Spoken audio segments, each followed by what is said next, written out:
My favourite army would have to be Soviet tanks, followed very closely by Soviet infantry, followed even more closely by Soviet mech infantry. My favourite Flames War army, it's got to be for me, the Americans probably. I'm a pretty big fan of playing Americans.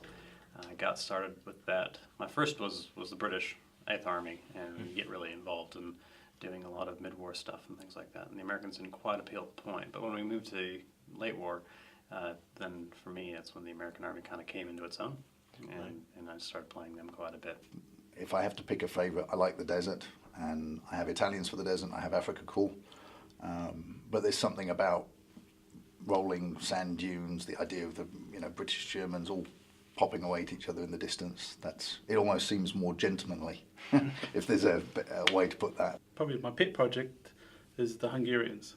I wanted to get all the Eastern Axis allies in Flames War somehow, so I really pushed hard for that, and we put the first Hungarians and Romanians and Finns in Ostfront when it came out, and then that continued into Eastern Front, and then we've been doing late war stuff recently.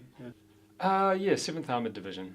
Don't know why, just many years ago, the first Osprey I bought was on the 7th Armoured Division, and it sort of has always stuck with me, and I love the Cromwell, just a strange little tank. I usually stick to big German tanks just because they're easy and fun, yeah, and quite cool to paint. Yeah. I like to play good guys.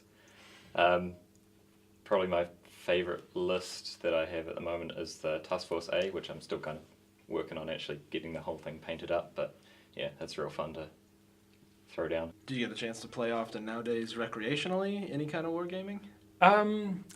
Not as often as I'd like. I don't play as often as I'd like. Not as often as you'd like. Not as much as I'd like. I haven't had as many as I'd like. I don't get along to playtesting as often as I should. Probably get a chance to game a little less than we'd like to, but we try to do once a month. I mean, life gets in the way, but yeah, we try to do as much as we can.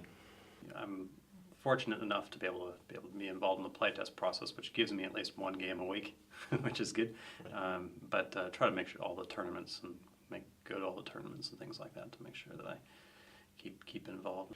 I used to be a bit of a power gamer a few years ago, but I found that I just got too competitive in tournaments, just stressed. I got too stressed at tournaments, so I figured I'd stop that and just start doing sort of underpowered armies that I could just have fun with and not care if I lose.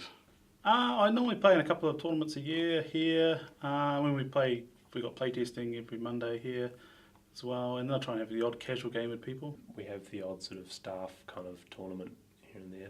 When you're in the industry, the idea that we all sit around playing games all day, it would be lovely if that was true, but unfortunately, yeah, the boring stuff gets in the way. Roughly once a month we have a meet up here and get to use all the tables here and stuff, which is pretty cool, and just throw down whatever kind of games we want to play. For the last kind of year and a half, we've also been playing other stuff like D&D on Thursday nights. And because I'm so immersed in Flames of War all the time at work, I do tend to, a lot of the projects I start getting into at home and that are not World War II ones. Like, I've never wanted to dabble in a 28mm World War II skirmish game because Flames of War is my World War II thing, so if I'm going to do something in 28, it's going to be something completely different, Horse and Musket or Ancients or something, yeah. I try and play in a few tournaments a year for the fun of it, and do a bit of Malifaux, and about to do some Saga and a few other bits and pieces, but yeah, don't get to play as much as I'd like. Playtesting is about most of my playing at the moment.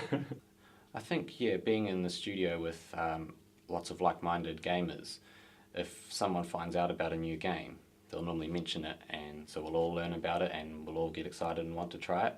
Whereas when you're looking for games by yourself, you might not see everything.